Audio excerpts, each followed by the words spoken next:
আমি বাবারাম গঙ্গা মৃত্যু ধরুন 25 বছর থেকে জড়িত আছি।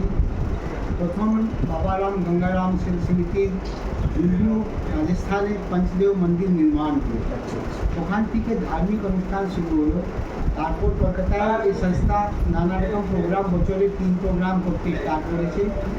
সঙ্গে সঙ্গে এরা নানা রকম সোশ্যাল অ্যাক্টিভিটি এখন শুরু করেছে। বাচ্চাদেরকে বই দেওয়া, বৃদ্ধদেরকে হুইল চেয়ার দেওয়া, এখন আই চেক আপ ক্যাম্প চালু করেছে করছে। এরকম নানা রকম প্রোগ্রাম নিয়ে সোশ্যাল সেবায় নিয়ে যায়। আচ্ছা, আপনি যে বলছেন বাবা গঙ্গানাথ সরকারি কোথা থেকে, রাজস্থান থেকে শুরু? রাজস্থান থেকে শুরু। আপনাদের কলকাতা ব্রাঞ্চে কি এটা কি হেড অফিস নাকি আরো ব্রাঞ্চ আছে? কলকাতা ব্রাঞ্চে হেড অফিসই Bangla, branch office. Branch office.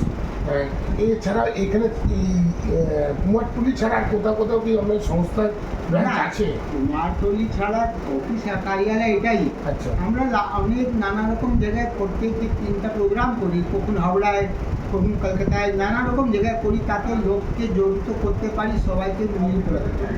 এই যে বলছে 25 বছর আগে থেকে শুরু হয়েছে, 25 বছর আগে থেকে শুরু হতে আপনি ছিলেন, তখনকার থেকে আজকে এই বাবারাম সেবা সমিতি কতটা প্রসার করেছে, মানে কতটা মানুষ এই মানে 25 বছর আগে হয়তো যদি 1% লোক বাবা গঙ্গারামকে জানতো, তো এখন ভারতবর্ষে, পুরো ভারতবর্ষের লোক জানে।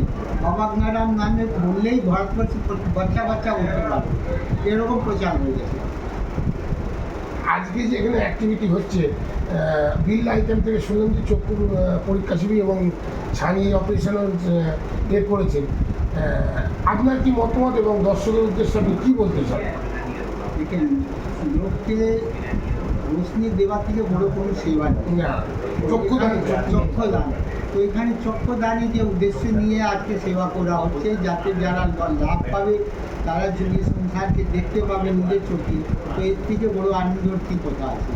তো আমরা বাবা গঙ্গারাম সেবা সমিতি এটাই চাই যে আমরা এরকম প্রোগ্রাম খুব ম্যাক্সিমাম করি, বেশি বেশি লোককে এরকম সুবিধা দিতে পারি। স্যার, আপনার নাম? আমার নাম সজ্জন সারাফ।